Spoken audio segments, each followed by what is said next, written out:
Alan Quinlan is with us. Alan, good morning to you. How are you? I'm good, Jared. Thanks. You correctly predicted 20 points for Leinster. You were close enough, bang on. It was one of those games where it was a signature performance from Leinster, which will be great if they win the competition, but which will be quickly consigned to the dustbin of our memories if they don't. So what do they need to be worried about, and Ronan O'Gara and La Rochelle, over the next couple of weeks? Probably Ronan O'Gara and his motivation and desire, and probably going to France as well. It's going to be different going to Marseille. They're in a great position, aren't they? They can rest players this week again, be really fresh going into that final in Marseille on Saturday week, and I don't think they have too much to be worried about. I think the only thing that can happen when you're firm favourites to win any sort of final is complacency and maybe things going wrong on the day. But I think they're too good now, Leinster, for that to happen. I think for La Rochelle, the match against Racing yesterday was really poor spectacle. Lots of mistakes, lots of errors, and I think the impression that everyone is getting now is that it's going to be very difficult for La Rochelle to stop Leinster and stop their momentum and flow. The performance Saturday was sublime. It was probably one of the best I've seen from Leinster in the competition against a very strong Toulouse side that were really disappointing for me. Leinster made them look really bad, and it kind of showed the fitness levels, the cohesion, the probably the execution and the ability to play under pressure, and Toulouse really struggled with that. You know, Leinster's ruck speed was, I think, 42% of the time was under 2 seconds, which is, it's impossible to get your defensive line set, and they just look so comfortable, confident, and connected in everything they're doing. So I don't think they have much to worry about. I think everything is falling into place perfectly for them. You know, if you go back a couple of weeks ago and see all the internationals that stayed home from South Africa, there was criticism from some, particularly in South Africa, that they were disrespecting the URC. And obviously the teams they sent out there got 2 losing bonus points, guaranteed them top place in the URC. So the planning has been meticulous and it's working out perfect. You know, you go to Leicester and you score 20, you're 20 points up against the champions of England. It shows where Leinster are at, how good they are and how controlled they are in the way they want to play. And everybody seems to be on the same page. So, they're firm favourites going to that final. But you never know in a final. I think everybody's thinking it's going to be a very, very tall order for La Rochelle to stop them.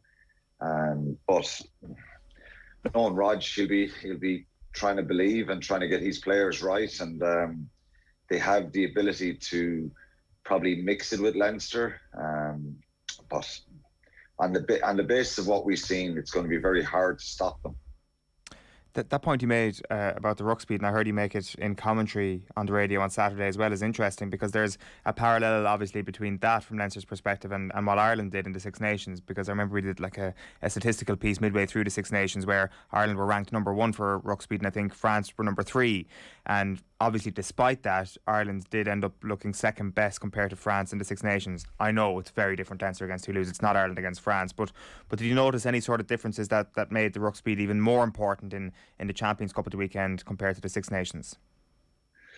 It wasn't just the ruck speed obviously is a huge advantage to them on, and for any team, if the ball is coming back that quick, you can get the ball in your hands when you're outside that breakdown. You can run hard with it, you can make decisions, you can exploit the defensive uncertainty and of the opposition. So, but also I think they kicked really tactically well.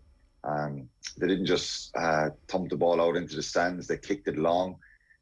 They forced Toulouse to come back and invited them to counter-attack, and Ramos and Labelle got caught a few times and Leinster turned the ball over, I think. So I think the difference between what we saw on Saturday and in France was the French team obviously controlled the tempo of the game much better in Paris in that loss back in the Six Nations. And that's what Toulouse were trying to do and hoping to do the other day. They're probably not, they don't look that comfortable with, having to keep the ball in play for long periods of time. They're very, very dangerous and incredibly athletic side, and lots of comparisons with France. But France did it so much better in Paris.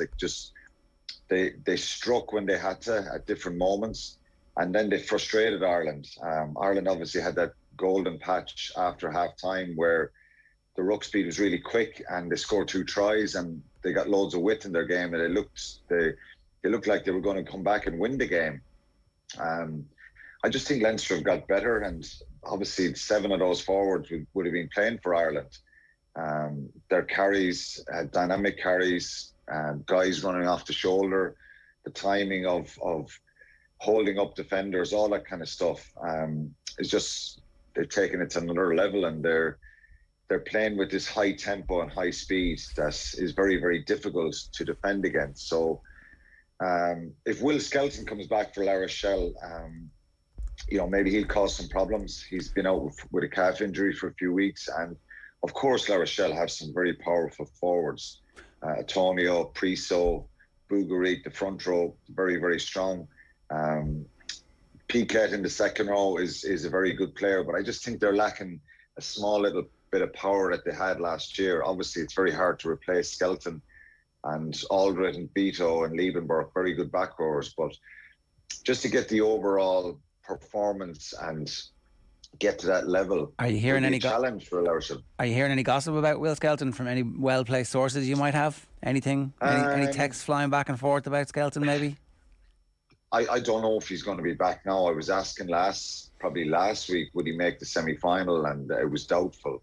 But there was a small chance, so maybe there's a better chance for Saturday week. But still, I don't know if he's a different type of player, isn't he, Ger? He's one of those guys, if he's not training, he kind of puts on weight and maybe loses that bit of fitness. So you can't just risk putting a guy in. If he's fit and conditioned and doing loads of fitness work and conditioning with the injury away from the rugby fields, maybe. But I didn't press it too much for this weekend, but I will during the week to see if he will make it. But I think they'll probably be planning without him now at this stage. But Leinster, I don't know, would it be positive if he's fit and conditioned well? I think, yeah, obviously he's such a great player and he may cause Leinster problems. But it's kind of hard judging the 2 matches, isn't it? Because you have one where you have this brilliant performance and then the other where it's a dogfight. La Rochelle Racing yesterday was a really poor game to watch at times. There was a lot of intensity and a lot of fight at the breakdown. But semi-finals are for winning, isn't that it? And sometimes this is it, yeah. And they'll probably be, Roger will probably be happy now that people are writing them off, and that's. But ultimately, they would have to get a lot right and really get into Leinster's faces. And it's very hard to beat a team when they're getting that sort of ruck speed. So the obvious one to do is try and slow their game down and be really physical with them, go after their set piece. So that would probably be the goal for La Rochelle. And they have some very good players. There's no doubt about it. Well, one of the things that I definitely felt was in Leinster's favour this year against Toulouse was the fact that everybody was fit, basically. They had largely a full deck to pick from. That might not be the case for the final. It's possible Ronan Kelleher is injured and isn't back. It's possible James Lowe is injured. It's possible Tyke Furlong is injured, and all 3 of them will have doubts out over them at least over the next week. And that's just the stuff that we know, as opposed to the stuff actually in the changing room where there are other bodies that are particularly bruised after that encounter. That suddenly swings things back, where the set piece is absolutely not guaranteed, where you don't have that left boot, which was unbelievable in the game yesterday from Leinster. I definitely felt like James Lowe was another contender for man of the match. Not to say that Johnny Sexton didn't deserve it, because that was as good a performance from Sexton as we've seen in a long time. So a lot can happen between now and kick-off to make the game more even, and it's a cup final. Leinster are 12-point favourites, which seems a little bit ridiculous this early on. I don't think it's ridiculous, Ger. I think they scored 89 points, I think, against a week in Montpellier back in January. any team that can score 89 points in Europe against any team have to be contenders. And I think they've shown glimpses of, in the early part, well, they've shown their quality throughout the season to be able to compete in both fronts. Really interestingly, and I didn't probably realise this, I knew Johnny Sexton hadn't played that many games this season, but Ugo Mola, the Toulouse coach, is talking after the game saying, well, you've one player, they swapped jerseys, Sexton and Intermac. One player is 36, the other is 23. One player has played started 27 games this season, and the other player has started 12. Now, Johnny Sexton has been involved 15 times with Leinster, 15 games this season. 2 off the bench, I think, with Leinster, and 1 off the bench with Ireland. So he's been involved in 15 games, Intermac in 27. So he was making the point, and it is a fact. You know, La Rochelle have got to go and play next week. They're 7th in the league. There's very little separating kind of 3, 4, 5, 6, 7 in the top 14. They've got Stade Francais next weekend. They have to win that game. So he's probably to put out a very, very strong side. Leinster can rest and heal those bumps and bruises that maybe you're talking about, because there's always a few. But obviously, if Kelleher, Furlong, and James Lowe weren't going to play or weren't going to be involved, it would be massive loss to any team. But they have that strength and depth, don't they? And I think what swings it a little bit for La Rochelle is it's on in Marseille. You know, there's probably 11 players at the 23. I think there is 11 players at the 23 who haven't been involved in the European final before for Leinster. So will that be a factor? The fact that it's on in Marseille, I don't think so. I think they're just the rugby they're playing and the confidence they're showing looks like a really daunting proposition for La Rochelle. But going back to the very first question you asked me, you know, Roger will analyse them, and they'll try and come up with a structure and a plan. And they have some quality players, absolutely themselves. You know, they have and we saw it yesterday, Ohio West missed 3 easy kicks. If you're going to beat Leinster, if La Rochelle have any chance of beating Leinster, I think it's not going to be by 10 or 15 points. It's by, if they were to get in that position to make it a very tight game, it could come down to place kicks. And I think that's where it's a worry and a concern for him as well. But he loved the fact that people are writing him off. He'd probably be, I'm not completely writing him off, but it'll make him kind of tetchy and narky, and we're looking forward to talking to him this weekend. Yeah, it will. Like, look, I'm not sure he give much away. And look, the reality is, without you know, we know how good Leinster are, and that performance at the weekend, I think Toulouse were blown away by the ball and play time, the power game of Leinster, the meters gained, the tactical kicking, everything. It all worked out. Nearly perfect, you know, and you have to applaud him for that. All right, we got to go. Alan, good stuff. Thanks a million. Cheers, thanks, lads. 13 minutes past 9. HC says, I don't buy Leinster being well rested. Last year was all about being undercooked as a weakness. This year it's their strength because they're winning. Both sides have their challenges to navigate. And MOC, he spots a Munster plot here. Is Quinny piling more pressure on Leinster by saying, they can't lose, miles ahead of La Rochelle? Hard to see how La Rochelle can win. It's a final. Anything can happen, including crazy red cards. That would be... The main thing is red cards and self-inflicted injuries. That would be the main problem from Leinster's perspective.